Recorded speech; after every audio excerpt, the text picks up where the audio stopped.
Hey everyone, this is Leanne from Of Love and Shiplap and the founder of Sublimation graphics and tutorials on YouTube and Facebook. Please be sure to subscribe to our YouTube channel so you never miss out on any of our tutorials. Tonight we are going to be sublimating an 11 by 15 glass cutting board. I purchased my cutting board from Amazon this time. I decided to give one of their vendors a try. It was a 2-pack for $31. Now, glass cutting boards is one item that looks absolutely stunning once they're printed. I love them every single time, but the higher cost of the blank can make it seem like it's a little difficult to make money with them. It's important to remember that items like this that are high quality, you can charge anywhere between $45 and $55 for them standalone. Will every single customer be the customer that wants to spend that amount? No, of course not. Those people are not going to be your customer or your target audience. But you can still influence more buying by offering personalized designs that simply monograms and things like that you can very quickly add the last name or maybe a date into for special occasions, or by creating gift baskets or gift sets with different themes that caters to a variety of interests. Keep in mind that cutting boards are more than just an item in the kitchen. A lot of people permanently have them on their countertop and they like something that, displays their personality or their name or a theme that they like. So that can be anything truly from, fun sunflowers or summer fruits to a grilling theme. Maybe you have ones for different occasions. Really, like I said, the sky is the limit. As a maker, and especially during times of economic downturn, it's important to really be thinking outside of the box. How can you influence your customers' buying of your product? And a lot of that does come from just being a bit more strategic and recognizing that lower prices is going to attract people who want lower quality and lower priced objects. So therefore, sometimes increasing your prices and recognizing what price you deserve to get is the best way to get the business you need.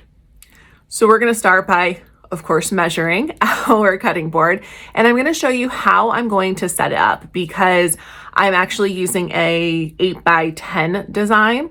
So we're going to need to adjust it just a little bit in order for it to work for this size cutting board. And I'm going to show you that in action in Affinity Designer. And then we'll go ahead and press that. So let's go ahead and head over to our workbench so that we can get started.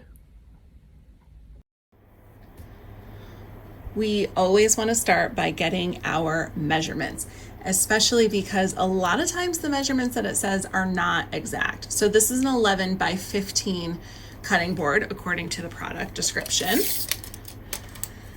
but it is in fact 11 and a quarter by 15 and 3/8. That little bit of difference matters because I want my cutting board to have full bleed. So I want edge to edge color. So I want to make sure my transfer is printed the correct size. So that was 11 and a quarter by 15 and 3/8. With our measurements, we can go ahead and set up our design in Affinity Designer. As always, we are working in Affinity Designer. This cutting board design is from my website of loveandshiplap.us. It's part of the design membership bonuses that is available to those who happen to have a membership to my website.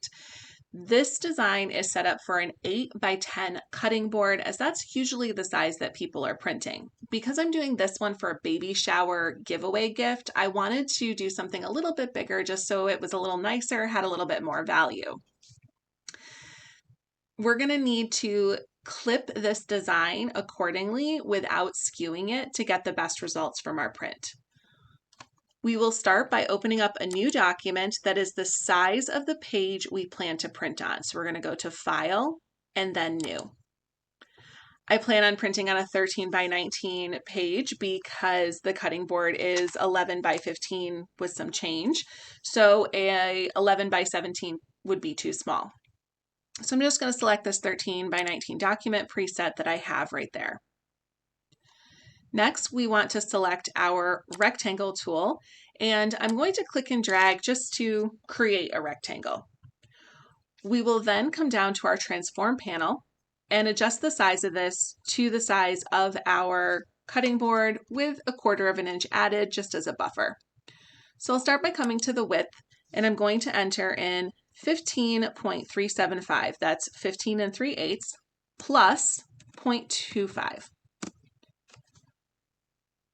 For the height, we had 11.25 plus, again, 0.25, just to have a little extra 1/8 of an inch all the way around to make sure that we get that nice full bleed coverage. I'm going to go ahead and just center this on my document because I like everything centered. If you can't see your edges off the edge of your document space, simply come to View, View Mode, and deselect Clip to Canvas.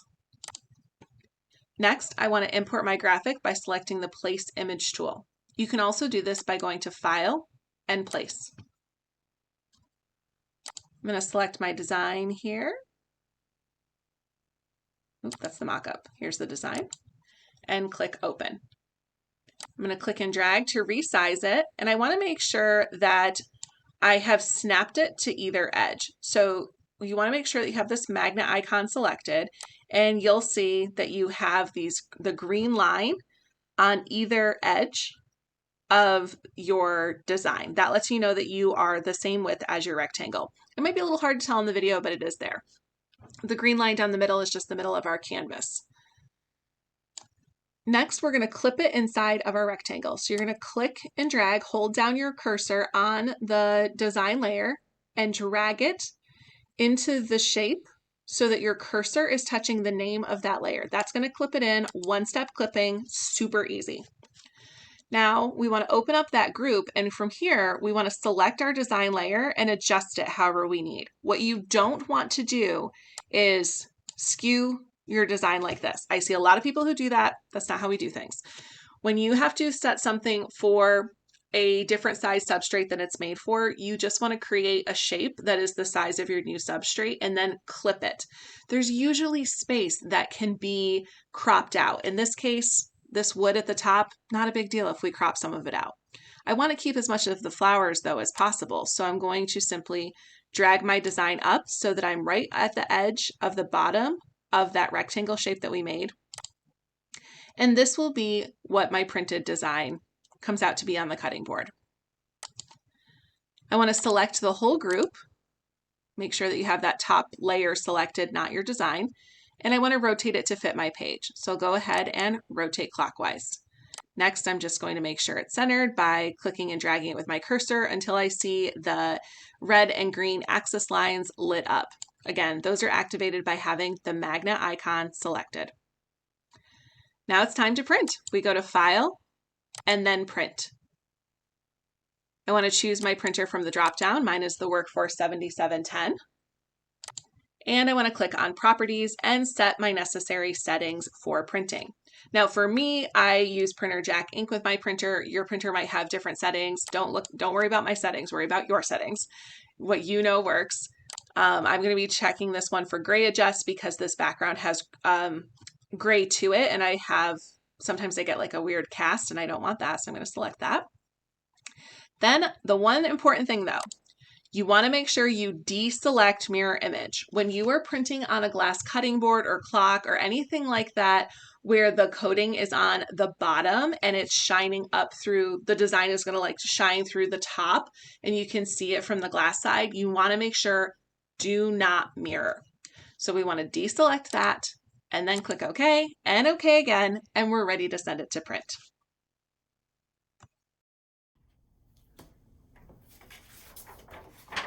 We have our printed transfer ready to go. Now with glass, you're going to have your transfer down facing up and your glass object is going to be on top of it. To prevent any blowout from getting on our platen, we want to make sure to put down some blowout paper. I'm going to pull this out just a little bit more since it does come all the way out, which is just an amazing feature. And then I'll go ahead and get my transfer up here. Now I do want to work quickly, of course, because this platen is warm. So I'll get my cutting board and get it nice and centered.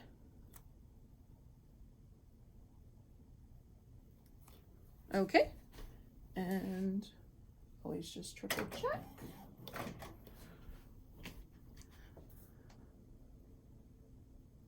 Okay, and once you're ready, go ahead and cover it with another sheet so that that ink around the edges doesn't bleed out and get on your press.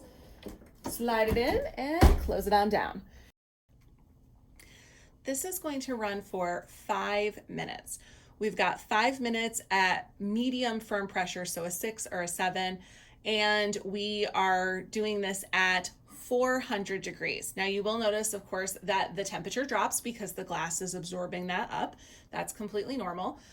My pressure looks like it's red because it's set at 6, and it's letting me know that I've got a little heavier pressure than I intended, but that's okay. With glass, you do want firm pressure. I aim for medium firm because you don't want to be forcing it and accidentally break your glass.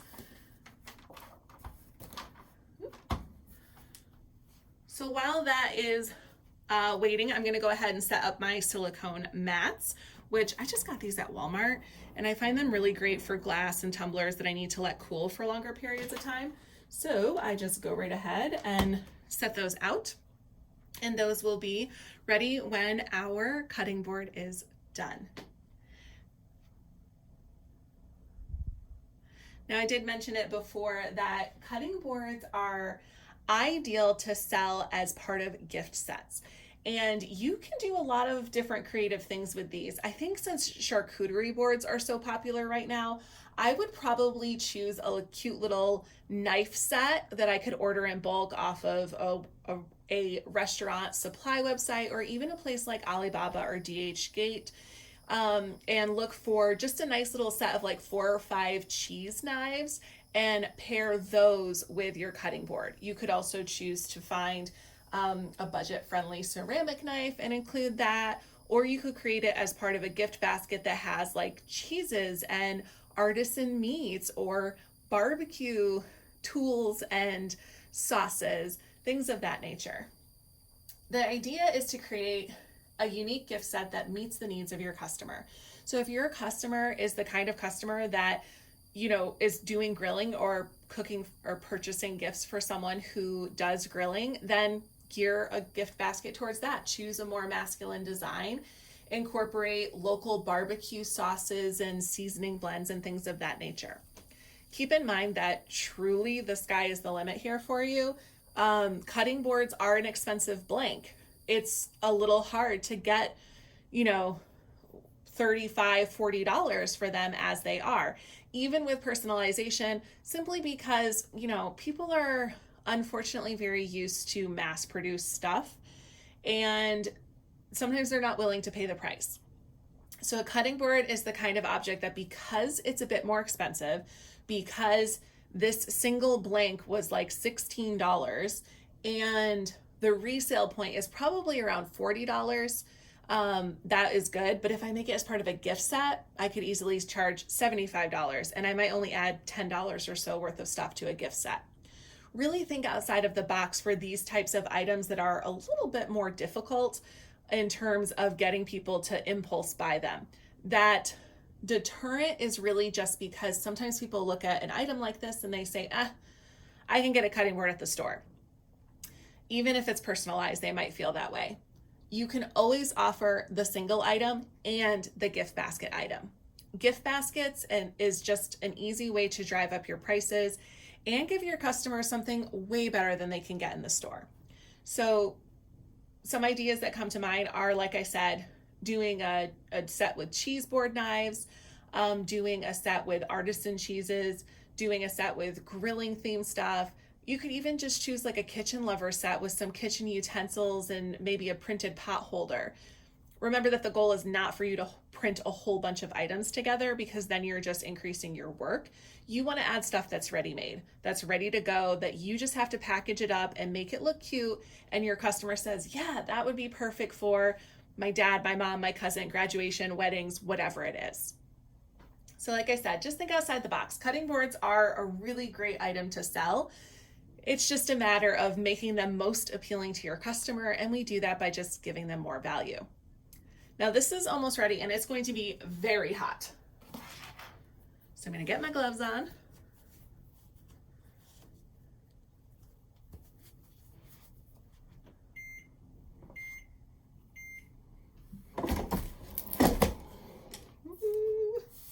You want to very carefully move it, take it off of that paper. Woo! Very hot, as I said. Even with heat gloves on, it's pretty hot. I need to get some of those UV gloves. Now, my number one rule about cutting boards and like anything that's glass really is don't move it. Don't move it after you set it down, and don't set it down on anything that is cloth because the ink will gas out. This is going to be hot for a while, so we need to let this cool completely. We don't want to pick it up. I've made that mistake before where I picked it up and I like showed it to you guys in a previous video, and then I put it back down, and when I came back later, it was so hot that the ink was still gassed into the mat that I had it sitting on. It wasn't silicone, it was polyester fabric, and then regassed into the cutting board, and I had like this shadow diagonally across my cutting board, so I had to make a whole new one. So don't pick it up, just let it cool down. It's going to take quite some time to cool down. Glass is very slow to cool. Usually 20-25 minutes is about how long it'll take. So there you have it, quick and easy cutting board. Try and get you guys a better view here. The colors look great. I love the flowers on the bottom. And yeah, I think we did a pretty good job today. This is going to make a great gift for the baby shower. I'm excited for whoever is going to win it. And I love that because we can make such amazing things, we have the ability to do stuff like this and not spend a lot of money and really help give something that is impactful. So keep this in mind as you head out into your holiday season, trying to think of some good items for you to sell. Gift baskets are going to be where it's at right now. People are looking for ways to save money and get their gift shopping done. So you don't want like generic, we don't want the kind of gift baskets you find at Walmart. You want to create something that is really dynamic, that your customer is going to look at and say, yeah, that would be so good for this person in my life. I'm going to spend this money, and hit their goal out of the park for the perfect gift. I know you guys can have a successful holiday season. Just keep following all of our tutorials for some more fun tips on different products that you can sell all year round, but especially for our 2022 Christmas season. Thank you so much for joining us, and I hope you have a great rest of your night.